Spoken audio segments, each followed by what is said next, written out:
Que la gracia del Señor sea con cada uno de nosotros, amados hermanos. Quiero invitarles a abrir sus Biblias en el Evangelio según San Mateo, capítulo 28. Evangelio de Mateo, capítulo 28. Y vamos a estar leyendo los versículos 18 al 20. Son pasajes muy conocidos ya por nosotros. Mateo capítulo 28, versículos 18 al 20. Dice la palabra del Señor así: Y Jesús se acercó y les habló diciendo: Toda potestad me es dada en el cielo y en la tierra. Por tanto, id y haced discípulos a todas las naciones, bautizándolos en el nombre del Padre, y del Hijo, y del Espíritu Santo, enseñándoles que guarden todas las cosas que os he mandado. Y he aquí, yo estoy con vosotros todos los días hasta el fin del mundo. Amén. Vamos a orar, hermanos. Padre nuestro, queremos darte gracias por esta preciosa mañana que tú nos regalas. Gracias te damos, Padre, por esta bendición que nosotros tenemos de estar reunidos en este lugar para honrar tu nombre, alabarte con nuestra garganta, Señor, cantando himnos a ti, adorarte a través también, Señor, de nuestras ofrendas, y ahora también vamos a dedicarnos a estudiar tu palabra. Muchas gracias te damos por este tiempo y pedimos, Señor, que dirijas todo lo que vamos a ver en la Escritura, que la enseñanza de hoy sea de mucho provecho para nosotros, que nos anime, que nos desafíe, que nos fortalezca, que nos consuele. Te damos gracias por todo en el nombre de Jesús, nuestro Salvador y Señor. Amén. Bueno, hermanos, el mensaje de hoy se titula Comprendiendo la Gran Comisión. Comprendiendo la Gran Comisión.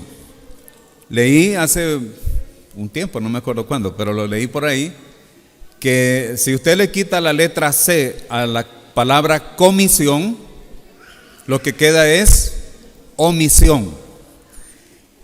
¿Verdad que una letra hace la diferencia? Una letra hace la diferencia. Por eso Pablo dice en Gálatas, no a las simientes, sino a la simiente, porque quitando la S ya es diferente. Igual sucede con esta palabra. La gran comisión, decía un hermano, se ha vuelto también la gran omisión en muchos creyentes. Omisión es no hacer algo. Comisión es algo que se nos da para que lo hagamos. La gran comisión. Así que vamos a dedicar unos minutos a comprender la gran comisión. ¿Cuál es la gran comisión? Bueno, no encontramos esa frase en la Biblia, así se le llama a estos versículos. Vamos a leerlos otra vez. Mateo 28, versículos 18 al 20, y luego vamos a ir haciendo algunas observaciones a este pasaje. Mateo 28, 18 al 20 dice: Y Jesús se acercó y les habló diciendo: Toda potestad me es dada en el cielo y en la tierra. Por tanto, id y haced discípulos a todas las naciones, bautizándolos en el nombre del Padre, y del Hijo, y del Espíritu Santo, enseñándoles que guarden todas las cosas que os he mandado. Y he aquí, yo estoy con vosotros todos los días hasta el fin del mundo. Amén. Hermanos, la primera parte de la gran comisión es la evangelización. Hemos de ir al mundo entero y predicar el evangelio a toda criatura. Los 4 evangelios o los 4 libros que nosotros conocemos como evangelios, Mateo, Marcos, Lucas y Juan, presentan las últimas instrucciones que Jesús dio a sus discípulos. Mateo presenta esta parte. Marcos, capítulo 16, versículo 15 dice: Y les dijo: Id por todo el mundo y predicad el evangelio a toda criatura. El evangelio de Lucas agrega que fue necesario que Jesús padeciera y que se predicase en su nombre el arrepentimiento y el perdón de pecados. Y al llegar al Evangelio de Juan, también vemos otras instrucciones, y no es que sean diferentes momentos, sino que Mateo registró unas cosas, Marcos registró otras cosas, pero todas son el mismo evento. Y en Hechos capítulo 1, versículo 8, Jesús dijo: y me seréis, pero recibiréis poder cuando haya venido sobre vosotros el Espíritu Santo, y me seréis testigos en Jerusalén, en Judea, en Samaria y hasta lo último de la tierra. Así que las instrucciones que dio Jesús fueron varias, y las podemos hallar en Mateo, Marcos, Lucas, Juan y todavía en el libro de Hechos. Vamos a ver lo que dice lo que dice Mateo entonces. La primera parte de la gran comisión es la evangelización. En el versículo 19, Jesús dice: por tanto, id. Por tanto, id. La gran comisión tiene incorporado el concepto de ir. Mateo 28, 19 dice: por tanto, id. En Hechos 1:8 Jesús dice: y me seréis testigos en Jerusalén, en toda Judea, en Samaria y hasta lo último de la tierra. En Hechos 1:8 Jesucristo quiere que su iglesia crezca por todo el mundo. Entonces, hermanos, la gran comisión tiene el concepto y la idea de que nosotros tenemos que ir.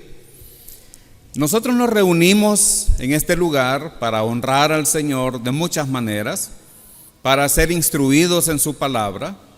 Venimos acá para alimentarnos de la palabra de Dios y recibir el consejo de Dios, que nos fortalece, que nos consuela, que nos anima, que nos corrige, que nos reprende. Pero cuando salimos de este lugar, tenemos que salir para proclamar el Evangelio. Ahora, algunos creyentes enseñan la idea de que si el mundo quiere la verdad, va a venir aquí a preguntar por ella. O que, dicen algunos, si lo quieren, que vengan aquí y aquí lo van a encontrar. Pero ¿es esto lo que Cristo indicó, hermanos? Saben que hay un libro por ahí que quizás algunos de ustedes han leído, que dice eso: si la gente quiere el Evangelio, que pregunten y que vengan aquí. ¿Eso es lo que Jesús dijo? Jesús dijo: por tanto, id. No dijo: así que ellos van a venir. Los peces no saltan a la red o al barco, hay que ir y pescarlos.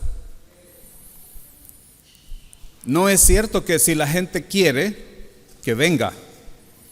Yo recuerdo también que alguien me decía: los creyentes tenemos que vivir de tal manera que los incrédulos digan: ¿dónde hay de eso? Porque yo también quiero. Hermanos, nadie hace eso.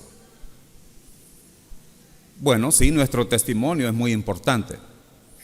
Nuestro testimonio también puede atraer a otras personas, pero no crean que eso es evangelizar. La tarea de evangelizar incluye hablar, comunicar verbalmente el Evangelio. Nuestro testimonio sirve de mucho, sí, pero nuestro testimonio no evangeliza. El Evangelio no está alrededor de lo que yo hago o cómo yo vivo. El Evangelio, hermanos, es la buena noticia, porque eso quiere decir la palabra evangelio.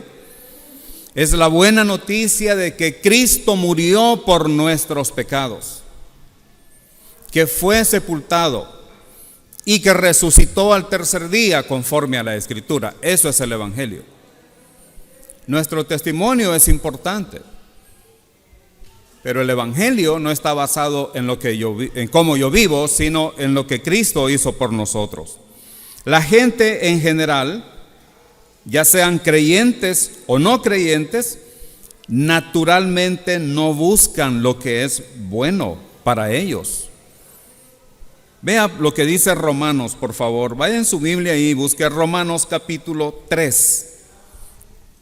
versículos 11 al 12.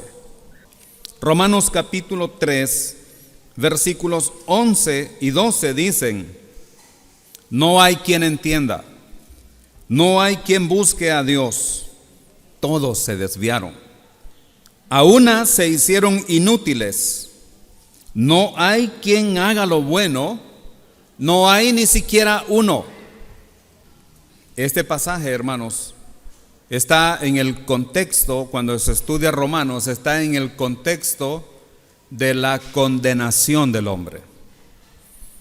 El apóstol Pablo escribió sistemáticamente esta carta a los romanos. Es la carta que presenta de una manera más clara y con muchos pasajes el Evangelio. Y sabe que lo primero que Pablo hace al presentar el Evangelio no es dar las buenas noticias, es dar las malas noticias, presentar las malas noticias. ¿Cuáles son las malas noticias? Que Dios es santo y yo soy pecador. O sea, no es que sea malo que Dios es santo. El problema es que yo soy pecador. Y si Dios es santo, ¿cómo es el cielo? Es santo. ¿Y qué quiere decir santo? Separado, apartado. Dios es santo porque Él está apartado del mal. En Dios no hay mal, en Dios no hay pecado. Y el cielo es un lugar santo. Quiere decir que al cielo no entra nada pecaminoso. Y yo soy pecador. Cuando uno presenta el Evangelio, lo primero que debe hacer es presentar esto. El Evangelio, hermanos, habla del amor de Dios. Sí, es cierto. Pero para eso también uno debe hacer primero una presentación de la realidad de la condición espiritual de los seres humanos. Somos pecadores. Hemos ofendido a Dios. Y Dios es santo. Y entre Dios y yo hay una barrera de pecado, una barrera que me separa de Dios. Cuando Dios creó al hombre en el jardín del Edén, y lo puso en el jardín del Edén, lo hizo santo. Él era inocente. La palabra inocente significa no era culpable de nada. Pero después de Génesis capítulo 3, ya el hombre está en una condición caída en pecado. Y ahora, ¿qué hizo Dios cuando Adán y Eva pecaron? Pues los confrontó y los llamó a cuentas. ¿Dónde estás, Adán? Y Adán dijo: bueno, yo oí tu voz en el huerto y tuve miedo y me escondí. ¿Alguna vez antes de eso Adán se había escondido de Dios? No, probablemente. Bueno, nunca. No tenía por qué esconderse. ¿Había tenido miedo antes de eso? No tenía razón para tener miedo. No había pecado. Ahora sí tiene miedo, ahora ha pecado, ahora se esconde de Dios y Dios le pregunta: ¿quién te enseñó que estabas desnudo? ¿Por qué te has escondido? ¿Comiste del árbol que te dije que no comieras? Y Dios sabía que sí. Solo le estaba dando a Adán la oportunidad de confesar su pecado. Pero ¿qué dijo él? Pues la mujer que me diste. Y la mujer tampoco reconoció que ella había hecho malos. Dijo: bueno, la serpiente me engañó. Desde entonces hay una barrera que nos separa de Dios. ¿Qué hizo Dios? Los expulsó del jardín del Edén. Pero ahí mismo prometió la venida de un redentor. Hermanos, cuando presentamos el Evangelio, tenemos que saber que la gente naturalmente no buscan a Dios. Por eso dice Romanos 3, 11 al 12: no hay quien entienda, no hay quien busque a Dios. Todos se desviaron, a una se hicieron inútiles. No hay quien haga lo bueno, no hay ni siquiera uno. Entonces, la tarea de ir y predicar el Evangelio, hermanos, pertenece a todo creyente en Cristo Jesús, no solo a algunos. Hemos cantado varios himnos Y pues a mí siempre me gusta estar haciendo algunos pensamientos sobre lo que estamos cantando, ¿verdad? Cantamos un himno que dice: hallé un buen amigo, mi amado Salvador, callaré lo que Él ha hecho para mí. Así dice, ¿verdad, hermanos? Me quedaré callado. No, ¿cómo dice? Contaré lo que Él ha hecho para mí. ¿Estamos contando nosotros a la gente lo que Jesús ha hecho por nosotros? Las grandes cosas que Cristo ha hecho para mí. Y el último himno es: Cristo está buscando obreros hoy. ¿Dónde están esos obreros? ¿Dónde están esos obreros que Dios está buscando? Están aquí. Somos nosotros los que tenemos que ir. La tarea de ir y predicar el Evangelio no es tarea de un grupo selecto de la iglesia, es tarea de todos los creyentes. El método que Dios ha escogido usar, hermanos, es un método al que el mundo le llama locura. Vamos a ver en 1 Corintios capítulo 1, por favor. 1 Corintios capítulo 1.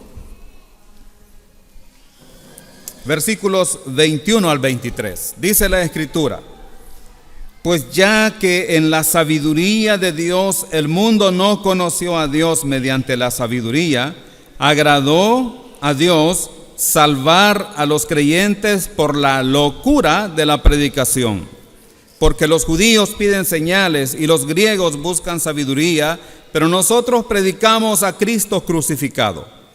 Para los judíos ciertamente tropezadero, y para los gentiles locura. A Dios le agradó salvar a los creyentes por medio de la locura de la predicación, porque al mundo la predicación del Evangelio le parece una locura.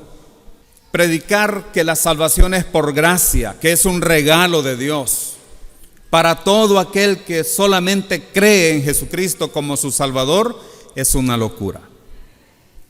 La gente siempre está pensando esto: nada es gratis en este mundo, y si algo se lo regalan, después le están cobrando. Pero con Dios no es así. Él nos ha dado una salvación por su gracia. La gracia de Dios, hermanos, se extiende a todos los seres humanos. La Biblia dice que el sol alumbra para todos, ¿verdad? Para justos e injustos. ¿Y saben por qué? Por su gracia. Que la lluvia cae sobre todos, sobre justos e injustos. ¿Saben por qué? Por su gracia. Que si estamos vivos ahora, justos e injustos, es por su gracia. Pero la salvación tiene una condición. La única condición. Solo hay una condición para ser salvos. Es poner la fe, es creer en Cristo Jesús. No hay más requisitos para la salvación. La fe en Cristo. Pero al mundo eso le parece locura. Dice la Escritura en el versículo 23 de 1 Corintios 1: pero nosotros predicamos a Cristo crucificado. Predicamos a Cristo crucificado, quiere decir, predicamos la obra redentora de Cristo. Y esa obra redentora, hermanos, no fue en el pesebre, fue en la cruz. Él derramó su sangre, Él murió por nosotros. Él es el justo que vino a morir por los injustos. Él murió por nosotros en la cruz, y ese es el mensaje que tenemos que ir a proclamar. La Escritura dice que la fe viene por el oír, y el oír por la palabra de Dios. Romanos 10:17 dice eso. La fe viene por oír, pero ¿qué es lo que hay que oír? Que Cristo murió por nosotros, que Él dio su vida por nosotros. Solo oirán. La gente solamente puede escuchar el Evangelio si alguien se atreve a ir y decirles. Pablo dice en Romanos 10, 14 y 15 que ¿cómo van a a oír si nadie les predica? ¿Cómo va a escuchar la gente el evangelio afuera si nadie les predica? Una vez más quiero decir, hermanos, que nuestro testimonio es importante, pero nuestro testimonio no evangeliza. Tenemos que predicar, y predicar es hablar, es comunicar la verdad. ¿Cuántos obreros debería tener una iglesia? Obreros que vayan a predicar, tantos como los miembros que tiene. Si una iglesia tiene 200 miembros, debería tener 200 obreros. Pero ¿será esa la verdad? Bueno, solo Dios sabe, hermanos. Solo Dios lo sabe. Y nosotros sabemos también si nosotros estamos predicando el evangelio o no lo estamos haciendo. A diferencia de las religiones, la iglesia verdadera no mantiene su crecimiento a través de la reproducción humana natural. En otras palabras, nuestros hijos, físicamente hablando, nuestros hijos no forman parte del crecimiento de la iglesia. Y esto lo he escuchado en algunos lugares cuando se hace la presentación de un niño, de un bebé en la iglesia. Dicen, la iglesia está creciendo la familia de ese hermano o de esos hermanos. Vamos a esperar si esa persona que se acaba de presentar va a creer en Cristo o no. En las religiones, así es la reproducción también. Los niños que nacen de los musulmanes son tomados en cuenta desde que nacen como un musulmán más. Entre los budistas, cuando nace uno de ellos, un niño, es tomado en cuenta como otro budista. Entre los judíos, cuando un niño nace, es tomado en cuenta como otro judío. Pero entre los creyentes en la iglesia, cuando un niño nace, nos da mucha alegría, le damos gracias a Dios y los niños son presentados acá, pero no quiere decir que es otro miembro de la iglesia. Toda persona tiene que nacer de nuevo para ser parte de la familia de Dios y de la iglesia de Jesucristo. Tiene que nacer de nuevo. Ya nació la primera vez, nació de agua, nació físicamente, ahora tiene que nacer de lo alto, tiene que nacer de nuevo. En el Evangelio de Juan, capítulo 3, versículo 3, dice, respondió Jesús y le dijo, de cierto te digo, que el que no naciere de nuevo, no puede ver el reino de Dios. Ahora, si yo soy hijo de Dios, y mi hijo también viene a ser parte de la familia de Dios, él vendría a ser nieto de Dios. Pero Dios no tiene nietos, solo hijos. De manera que la reproducción de la iglesia no es a través de la forma natural de nacimiento de niños, sino de nacimiento de nuevo, un nacimiento espiritual. Se necesita nacer de nuevo. Puesto que nadie se convierte en miembro de la iglesia aparte de escuchar y creer el mensaje predicado, es responsabilidad de cada generación evangelizar. Vea lo que dice Romanos capítulo 10, versículos 14 y 15. Si lo puede buscar en su Biblia, sería bueno. Romanos 10, 14 y 15. Dice, ¿cómo pues invocarán a aquel en el cual no han creído? ¿Y cómo creerán de quien no han oído? ¿Y cómo oirán sin haber quien les predique? ¿Y cómo predicarán si no fueren enviados? Como está escrito, cuán hermosos son los pies de los que anuncian la paz, de los que anuncian buenas nuevas. ¿Cómo va a creer la gente en alguien de quien no han oído? ¿Cómo puede oír la gente si nadie va y les predica? ¿Usted quiere tener pies hermosos? Hay gente que se queja de los pies, ¿verdad? Son feos, los dedos están así para afuera. Y a veces o son muy grandes o muy pequeños.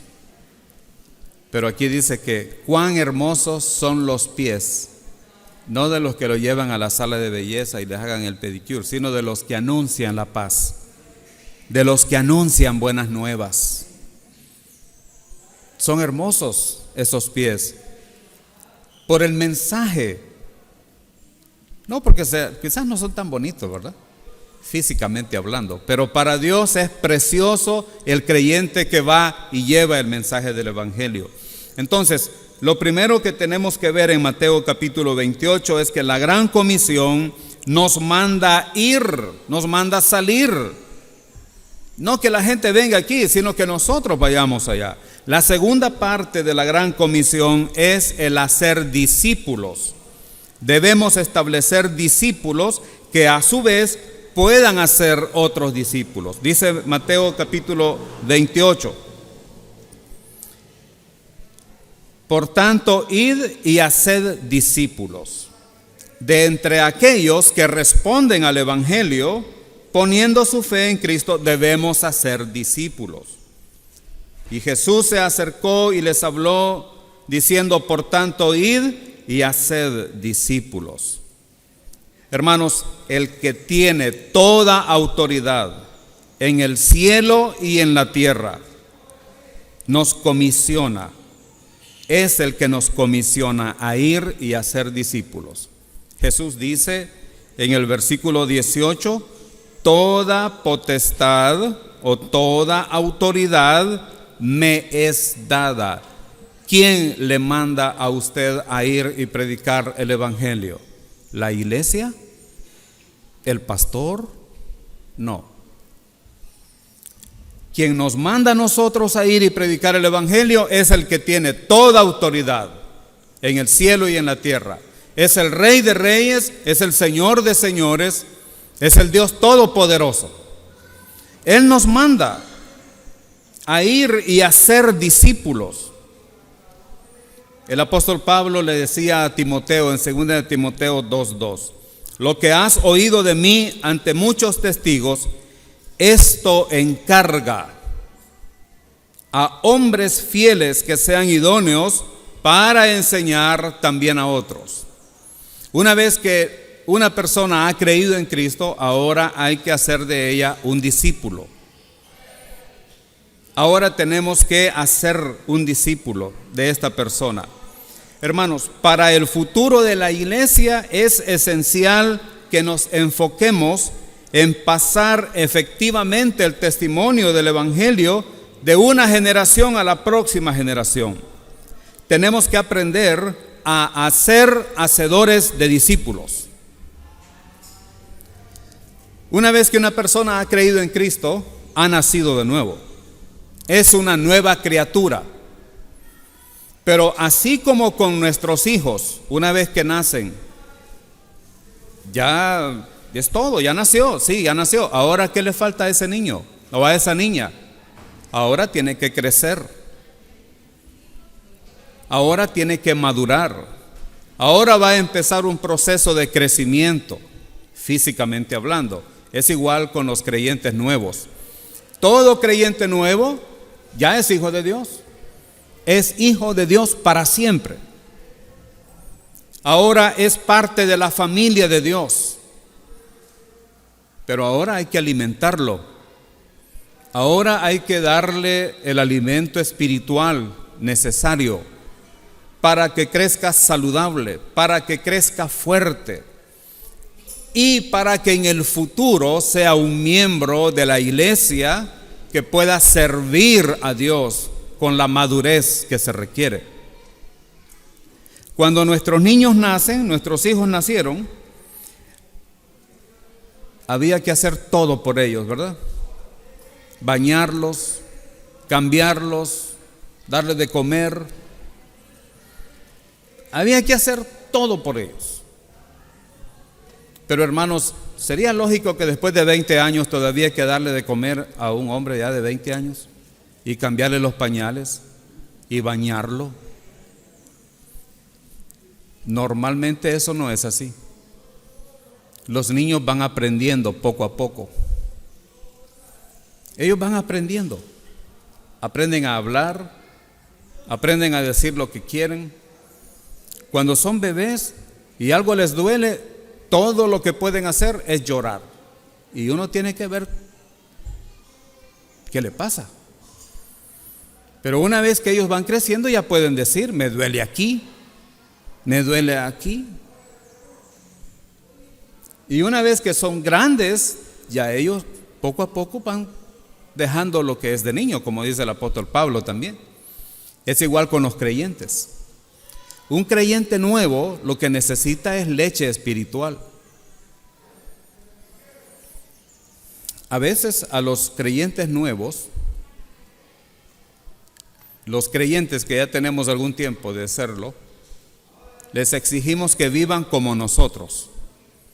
Les exigimos que se comporten de la misma manera que nos comportamos los que ya hemos tenido un tiempo de crecimiento espiritual. Hay que entender que son creyentes nuevos. Hay que ayudarles. Hay que ir formando en los creyentes hacedores de discípulos. Hacedores de discípulos son hombres y mujeres que Dios usa como bloques de construcción para el establecimiento de iglesias locales. Entonces, la gran comisión, primero nos manda ir. Segundo, nos manda a ser discípulos. Estos discípulos son los que van a creer en Cristo y hay que ayudarles y hay que fortalecerlos. Y la tercera parte de la gran comisión, hermanos, consiste en animar a los discípulos que desarrollamos a reunirse para establecer iglesias locales fuertes, neotestamentarias. Primero vamos y tenemos que predicar el evangelio. Es necesario ir, es necesario salir. Y cuando digo que es necesario salir, hermanos, no necesariamente estoy diciendo que reunámonos un día a la semana y vamos todos.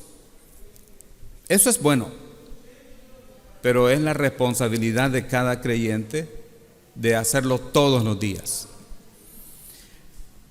Normalmente las iglesias tienen un día de evangelismo. Es cualquier día de la semana pueden salir. Y se reúne un grupo de creyentes que normalmente no es ni el 1% de todos los miembros de la iglesia. Y los hermanos van y evangelizan. Quizás se reúnen 6, quizás se reúnen 8, dependiendo del grado de compromiso y de deseo que los creyentes tienen de predicar el evangelio.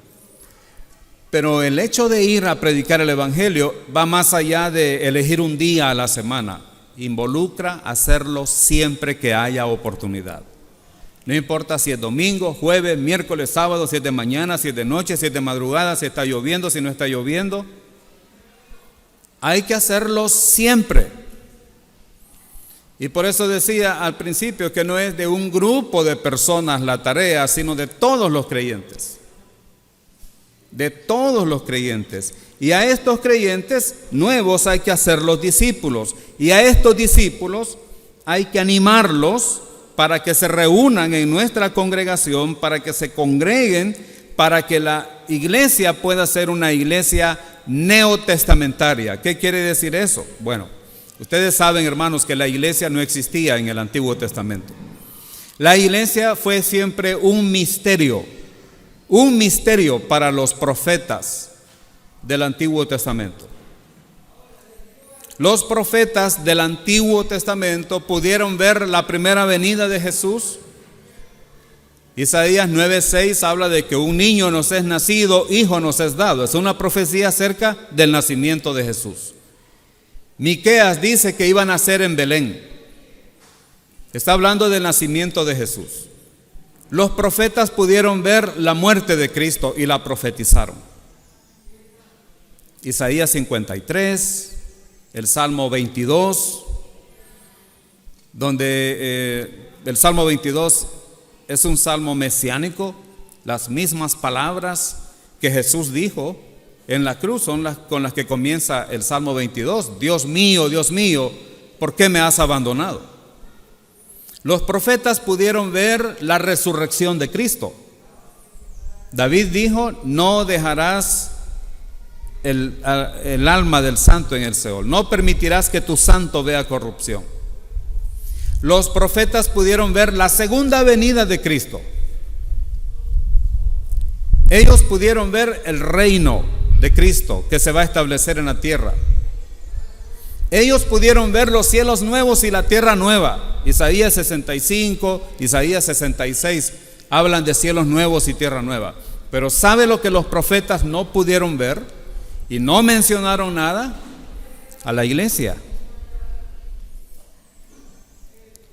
La iglesia no está mencionada en el Antiguo Testamento. Y por eso Pablo dice en Efesios capítulo 3 que ese misterio no fue dado en otras generaciones como ahora es revelado a sus santos apóstoles y profetas en este tiempo. La iglesia pertenece al Nuevo Testamento. Es en el contexto de la iglesia local que tenemos que bautizarles y enseñarles todas las cosas que el Señor nos ha mandado. Mateo 28, 19 dice eso, enseñándoles que guarden todas las cosas que os he mandado. En el versículo 19 dice, bautizándolos, y en el versículo 20 dice, enseñándoles. Ese es el contexto de la iglesia local. Y esta labor, hermanos, de ir y predicar el evangelio, de hacer discípulos, de bautizarles y enseñarles, esta labor no es para que las organizaciones paraeclesiales lo cumplan. ¿Qué es una organización paraeclesial? Es toda organización que trabaja a la par de la iglesia o al lado de la iglesia. Hermano, yo no pastoreo ninguna iglesia. Yo tengo que trabajar en un ministerio paraeclesial. Trabajo en un instituto bíblico. Doy clases durante la semana. Pero no es una iglesia, y siempre se los estoy recordando a los hermanos. No somos una iglesia, somos un instituto bíblico. Pero cada uno de ustedes, les digo yo, tiene su propia iglesia. Sirvan en su iglesia. Trabajen para el Señor en la iglesia donde el Señor los ha llamado. Tampoco estoy estableciendo iglesias. Me dedico solamente a la enseñanza. Por la gracia de Dios tenemos varios grupos. Un grupo en Camoapa, otro grupo aquí en Managua, otro grupo en Diriamba, y gracias a Dios se han abierto otros institutos bíblicos a donde yo no voy, pero estudiantes que ya egresaron están enseñando. Hay uno en Prinzapolca, solo en mapa lo he visto, no sé dónde queda, pero porque nunca he ido, ¿verdad? Nunca he estado en Prinzapolca, pero ahí hay un hermano que está enseñando a diferentes creyentes de diferentes iglesias. Y hace poco también se abrió otro grupo que yo tampoco puedo atender en un lugar que se llama Presilla, allá por el Rama, carretera hacia el Rama. Hay una ciudad, ahí sí fui una vez, pero hace ya varios años. Pero no somos una iglesia. Hermanos, el trabajo de ir y hacer discípulos y predicar el evangelio no corresponde a las organizaciones paraeclesiales. Corresponde a la iglesia, nos corresponde a nosotros. Dios no le dio la responsabilidad de difundir el evangelio a las organizaciones paraeclesiales, se las dio a las iglesias. En esta dispensación de la gracia, la iglesia de Jesucristo es la única organización que puede reclamar el derecho absoluto de existir. Ninguna otra organización, hermanos, puede reclamar el derecho de existir. Mucho después de que alguna organización eclesiástica cristiana haya muerto, la iglesia de Jesucristo seguirá adelante. Por eso dice Mateo 28 al final, en el versículo 20, y he aquí, yo estoy con vosotros todos los días hasta el fin del mundo. Amén. La iglesia, hermanos, es una institución indestructible, porque el Señor ha prometido estar con nosotros todos los días, hasta el fin del mundo. La palabra mundo aquí, hermanos, en griego es una palabra que significa más tiempo que mundo. También puede leerse hasta el fin del tiempo. Él está con nosotros siempre. El que nos manda a ir y predicar el evangelio y hacer discípulos y bautizar y enseñar, ha prometido estar con nosotros por siempre. Este derecho a existir no lo tienen otras organizaciones. Otra vez permítame usar como ejemplo el trabajo que yo hago. Yo soy director de un instituto bíblico aquí en Nicaragua, pero un día yo les dije a los hermanos, un día se va a terminar, quizás voy a regresar a El Salvador, o quizás la iglesia que me tiene aquí va a decir, vaya hermano Nelson, hasta aquí llegamos, regrese a su país y busque qué hacer. O a lo mejor me van a decir, te vamos a mandar para otra parte. Si me mandan para otra parte, pues yo tengo varias sugerencias. Me gustaría Londres, París, Barcelona, pero no sé si me van a decir, te vamos a mandar a Kabul, a Afganistán. No sé. Pero un día se va a terminar el Instituto Bíblico Internacional La Gracia aquí en Nicaragua. Yo y mi esposa y mi niño, pues vamos a ver qué hacemos. Pero ¿saben lo que no se va a terminar? Es la iglesia. Porque una vez que los tiempos de Dios se cumplan, Él vendrá por nosotros y nos llevará para estar con Él. Y nos reuniremos con Él, nos encontraremos con Él en las nubes y estaremos para siempre con el Señor. Entonces, hermanos, nuestro trabajo es predicar el evangelio. Aunque a menudo Dios bendice las organizaciones paraeclesiales, la difusión del evangelio es en última instancia la responsabilidad de las iglesias locales. Necesitamos entender esta responsabilidad. Cristo está buscando obreros hoy. ¿Quién dirá, Señor, aquí estoy? ¿Quién dirá, Señor, heme aquí, envíame a mí?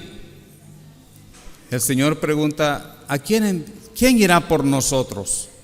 Isaías dijo, heme aquí, envíame a mí. Hermanos, para predicar el evangelio usted no necesita ser un doctor en teología. Para predicar el evangelio usted no necesita haber ido a un instituto bíblico. Jesús sanó a un hombre que tenía demonios y el hombre lo quería seguir a él. ¿Y qué le dijo Jesús? No, ve a tu casa y cuéntales a los tuyos cuán grandes cosas Dios ha hecho por ti. Y dice la Escritura que aquel hombre regresó y comenzó a publicar por todas partes lo que el Señor había hecho en él. No tuvo que ir a un instituto bíblico, no tuvo que entrar a un seminario teológico. Solamente basta con ir y contar las grandes cosas que Dios ha hecho por nosotros. Amados hermanos, debemos ir a los perdidos con el único mensaje de salvación, el evangelio. Y aquellos que lo escuchen y sean salvos por la gracia de Dios, por medio de la fe sola en Cristo, deben ser discipulados por creyentes maduros para que continúen la misión y esto sea de bendición para el crecimiento de nuestra iglesia. Oremos. Amado Señor y Padre nuestro, muchas gracias te damos por esta gran comisión que tú nos has dado. Padre, gracias porque tenemos el mandato de ir, de salir, de ir a ellos, de ir a los que están perdidos y predicarles el único mensaje de salvación, el evangelio de la gracia, el evangelio de la gracia de Dios. Padre celestial, si nuestras bocas han estado calladas y no hemos estado contando las grandes cosas que Cristo ha hecho por nosotros, Permite, Señor, que a partir de hoy el Espíritu Santo nos dé la capacidad y que tengamos la voluntad necesaria para anunciar a otros esas grandes cosas que Cristo ha hecho. Principalmente, Señor, que Él fue a la cruz a dar su vida por los perdidos, por los pecadores, por nosotros que éramos inútiles para salvarnos a nosotros mismos. Que podamos contarle al mundo que en Cristo y solamente en Cristo hay salvación y vida eterna. Solamente en Él hay esperanza después de esta vida. Que podamos contar al mundo que Cristo no solamente murió, sino que también resucitó al tercer día y vive por los siglos de los siglos y vendrá un día por nosotros. Haz que nosotros seamos una iglesia misionera en nuestra propia comunidad, en el barrio, en la cuadra, en el trabajo, en el mercado, en el bus, en el colegio, la universidad. Ayúdanos, Señor, para que seamos una iglesia que pueda reproducirse de la manera bíblica, predicando el Evangelio para que otros nazcan de nuevo y podamos darte a ti siempre toda la gloria. Que todo lo que hagamos sea para tu gloria. Te lo pedimos en el nombre de Jesús, nuestro Salvador. Amén.